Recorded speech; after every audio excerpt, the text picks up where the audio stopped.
Hello foodies வணக்கம் and welcome to Dee's cooking world. So ரொம்ப நாள் கழிச்சு இன்றைக்கி வீடியோ போடுறோம். ஸோ ஒரு சின்ன ஒர்க் பிஸினால் அப்லோட் பண்ண முடியல வீடியோஸ் எல்லாம். ஸோ அதுக்கெலாம் சேர்த்து வச்சு இன்றைக்கி சூப்பரான தலப்பாக்கட்டி சிக்கன் பிரியாணி 1 கிலோவில் எப்படி செய்கிறதுன்னு பார்க்க போகிறோம். 5லேருந்து 6 பேர் தாராளமாக சாப்பிட்லாம். இந்த மெஷர்மெண்ட்ஸில் பர்ஃபெக்டாக செஞ்சிங்கன்னா செம்ம டேஸ்டியாக வரும். பிரியாணி ரொம்ப டேஸ்டியாக இருக்கும். லாஸ்ட் வரைக்கும் மிஸ் பண்ணாமல் வீடியோ பார்த்து சப்ஸ்கிரைப் பண்ணி சப்போர்ட் பண்ணுங்கள். இப்போ நம்ம வீடியோக்குள்ளே போயிடலாம். அதுக்கு ஃபஸ்ட்டு வந்து பார்த்திங்கன்னா ஒரு குக்கர் எடுத்திருக்கேன். இன்றைக்கி நம்ம குக்கரில் ப்ரெஷர் விட்டு எப்படி செய்கிறதுன்னு பார்க்க போகிறோம். தம் வச்சு செய்ய போகிறதில்ல. தம் வச்சு ஆல்ரெடி நிறைய நம்ம அப்லோட் பண்ணிட்டோம். லிங்க்ஸ் எல்லாம் டிஸ்கிரிப்ஷனில் கொடுக்குறேன், மறக்காமல் போய் செக் பண்ணி பாருங்கள். இப்போ ஃபஸ்ட்டு நெய்யும் எண்ணெயும் சம அளவில் எடுத்திருக்கேன். 1/4 கப்பு. ஸோ நல்லா உருகி நல்லா வந்து சூடானதுக்கப்புறம் பட்டை, கிராம்பு, ஏலக்காய், பிரியாணி இலை. ஸோ மெஷர்மெண்ட்ஸ்லாம் டிஸ்கிரிப்ஷனில் கொடுக்குறேன், மறக்காமல் போய் செக் பண்ணி பாருங்கள். ஸோ அது நல்ல வாசனை வர வரைக்கும் வணங்கினதுக்கப்புறம் இப்போ 4 மீடியம் சைஸ் வெங்காயம், கொஞ்சம் உப்பு சேர்த்துருக்கேன். கல் உப்பு தான் சேர்க்குறேன், ஏன்னா அதுதான் வந்து நல்ல டேஸ்ட் கொடுக்கும். எனக்கு வந்து பர்சனலாக அது மாதிரி தோணும். ஸோ இப்போ வந்து நல்லா வந்து ப்ரௌன் ஆகிற வரைக்கும் நல்லா வணக்கிக்கோங்க. ஸோ இது வந்து ஓரளவுக்கு ப்ரௌன் ஆகிட்டுருக்கு, இன்னும் நல்லா ப்ரௌன் ஆகலை, ஓரளவுக்கு ப்ரௌன் ஆகுது. ஸோ இந்த ஸ்டேஜில் பார்த்தீங்கன்னா 4 டேபிள் ஸ்பூன் இஞ்சி பூண்டு விழுது. ஃபஸ்ட்டு ஒரு 3 டேபிள் ஸ்பூன் வந்து நல்லா திக்காக சேர்க்குறேன். இன்னும் 1 டேபிள் ஸ்பூன் வந்து மிக்சியெல்லாம் வாஷ் பண்ணி தண்ணியை அதை வந்து சேர்த்திக்கலாம். அதுக்கப்புறம் பார்த்தீங்கன்னா சின்ன வெங்காயத்தை பேஸ்ட்டாக அரைச்சி வச்சுருக்கேன், அது வந்துட்டு 2 டேபிள் ஸ்பூன் வந்து சேர்க்குறேன். ஸோ சேர்த்துட்டு அதோட பச்சை வாசனை வந்து நல்லா போகணும். அது வந்து பார்த்திங்கன்னா எப்படி கண்டுபிடிக்கிறதுனா, நல்லா வணங்கினதுக்கப்புறம் நம்ம ஃபஸ்ட்டு சேர்த்த எண்ணெய் வந்து செப்பரேட்டாக பிரிய ஆரம்பிச்சிடும். லாஸ்ட்டாக ஓரத்தில் அப்படியே பிரிஞ்சு வரும்.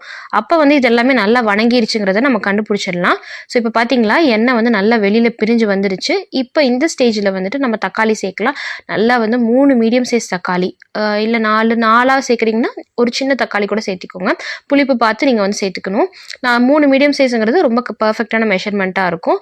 அதுக்கப்புறம் வந்து நல்லா ஒரு கையளவு கொத்தமல்லி, கையளவு புதினா, 5-6 பச்சை மிளகாய் சேர்த்துட்டு நல்லா வந்து வணக்கிக்குவோம். ஸோ இந்த புதினா, மல்லி எல்லாமே சேர்ந்து நல்ல வாசனையாக வரும்.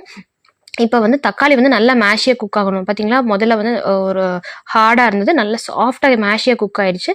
ஸோ இந்த ஸ்டேஜ் வந்ததுக்கப்புறம் இப்போ நம்ம 1 கிலோ சிக்கன் வந்து உள்ளார சேர்த்துடலாம். சிக்கன் வந்து 1 kg நான் சேர்த்துருக்கேன். நல்லா மஞ்சள் போட்டு கழுவி உள்ளார சேர்த்துருக்கேன். இப்போ இதுக்கு தேவையான மஞ்சள் தூள், அப்போ தான் நல்லா பிரைட்டாக கலர் வரும், ஏன்னா ரொம்ப டல்லாக இருக்கும் பிரியாணி கலர். இப்போ காரத்துக்கு 2 டீஸ்பூன் 10 டேபிள் ஸ்பூன் கிடையாது, 2 டீஸ்பூன் வந்து ஃபஸ்ட்டு சேர்த்துருக்கேன். உப்பும் கொஞ்சம் சேர்த்துக்கிறேன். இப்போ காரம் பத்தலைன்னா நம்ம லாஸ்ட்டாக பின்னாடி சேர்த்துக்கலாம். இப்போ இதை நல்லா ஒரு தடவை மிக்ஸ் பண்ணி விட்டுக்கலாம். மிக்ஸ் பண்ணி விட்டுட்டு சிம்மில் வந்து 5 நிமிஷம் நம்ம வேக விட்டுக்குவோம்.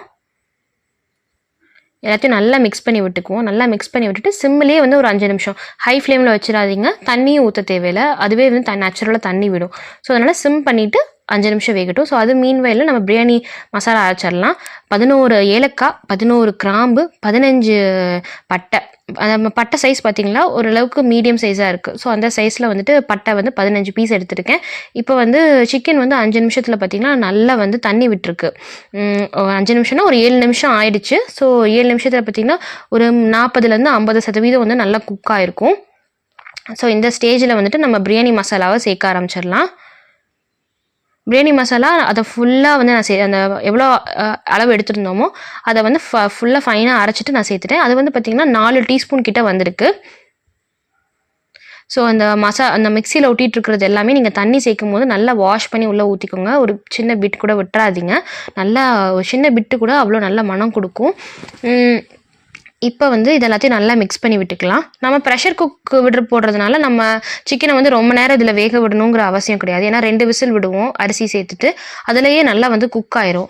இதில் நல்லா வேக வச்சுட்டு நம்ம அரிசி சேர்த்துட்டு பண்ணும்போது அது வந்து குழஞ்சிரும். ரைஸ் வந்து சிக்கன் பீஸ் வந்து தனித்தனியாக போயிடும். அதனால் சொல்கிறேன். இப்போ எனக்கு காரம் பத்தலை, மறுபடியும் 3 டீஸ்பூன் வந்து மிளகாத்தூள் வந்து சேர்த்துருந்தேன் நான். இப்போது தயிர் வந்து 2 டேபிள் ஸ்பூன், இஞ்சி பூண்டு விழுது எடுத்துருந்தோம்ல அந்த ஸ்பூனில் 2 ஸ்பூன் வந்து நான் வந்து தயிர் வந்து சேர்த்துக்கிறேன். சேர்த்துட்டு இது எல்லாத்தையும் நல்லா மிக்ஸ் பண்ணி விட்டுக்கலாம். இப்போ வந்து இப்போ நான் இந்த கப்பில் தண்ணி ஊற்றல. ஸோ இந்த கப்பில் 4 கப் அரிசி எடுத்துருந்தேன். அது வந்து கிட்டத்தட்ட ஒரு 900 கிராம் கிட்ட இருந்தது.